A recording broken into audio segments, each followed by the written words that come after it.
Une des difficultés des médecins du travail, c'est d'être bien sûr de c'est quoi leur métier. Le métier de médecin du travail, c'est un accompagnement clinique, c'est une pratique clinique individuelle avant d'être collective.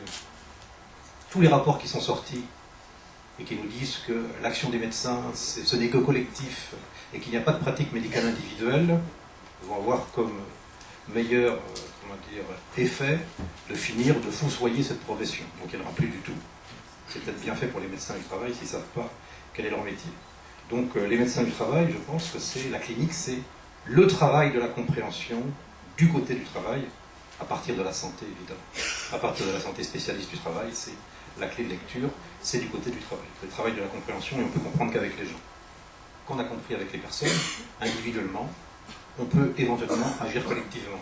Ce qui veut donc dire que le médecin du travail par rapport aux risques psychosociaux, il peut faire une veille, évidemment qualitative, avec 2-3 bidouillages quantitatifs quand il faut arriver à se représenter un petit peu l'importance des groupes, pas des problèmes, l'importance des groupes, ce qui est tout à fait différent, et à ce moment-là, ils pourront faire de l'alerte.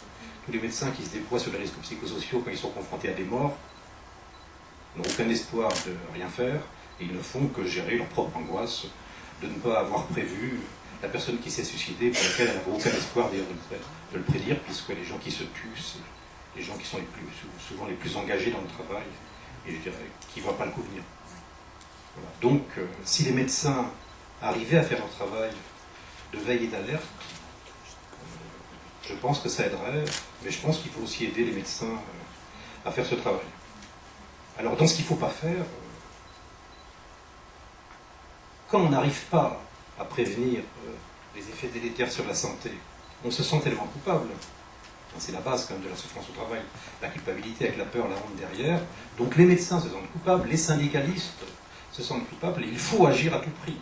Alors agir à tout prix, c'est, on va dire, puisqu'il n'y a plus de curé disponible, on fait le numéro vert. Bon, on ne sait pas ce que c'est pas du choix, je ne sais pas, c'est de quelque chose qu'on appelle le numéro vert, et ça rassure tout le monde. Donc voilà, les cellules d'écoute, écoutez, l'ordre des médecins pour lesquels, à titre personnel, j'ai pas une immense passion, vient quand même, je vais dire un truc très positif, de publier le 13 octobre une recommandation sur les dispositifs de prise en charge, et rappelle simplement aux médecins que c'est des médecins qui relèvent d'un certain nombre de codes, et que s'ils font n'importe quoi, ben ça va leur tomber dessus juridiquement. Parce que les médecins ne font pas n'importe quoi. Et donc, quand M. Stimulus, consultant, fait de la FMC dans les entreprises en se présentant comme la formation médicale continue et qui se présente dans les entreprises pour former les médecins du travail parce qu'il est psychiatre, il est passible des tribunaux. Parce qu'il ment, parce qu'il désinforme, parce qu'il a un audit d'employeur, etc. Je vais arrêter. Comment dire, être médecin, c'est avoir des responsabilités. C'est la seule personne dans l'entreprise qui n'a pas apporté la question d'économique.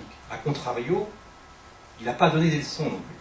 Il n'a pas donné des leçons, il n'a pas à provoquer des alternatives. Par contre, il a à tenir le lien entre ce qu'il croit voir de la santé et le lien avec le travail.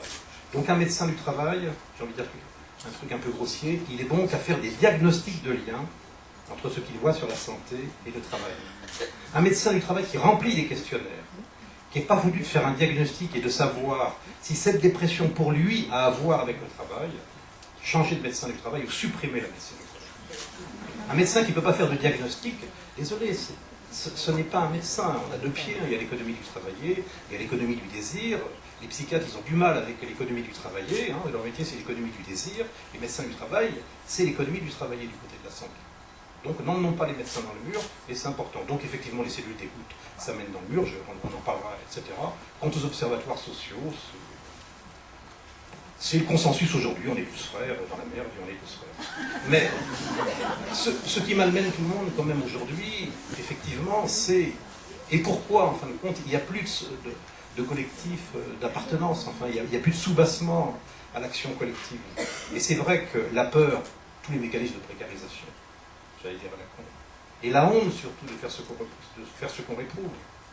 Les médecins du travail sont très malmenés par la honte de faire ce qu'ils réprouvent. Ce qui explique leur peu d'efficacité, etc.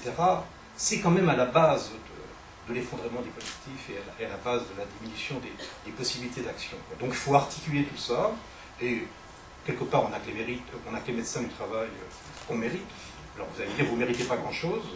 Ok, donc effectivement, il y a un vrai problème, mais je pense que ce n'est pas aider les médecins du travail que de ne pas les pousser tout bêtement à faire ce pourquoi ils sont payés et à tenir exclusivement la question de la santé au travail.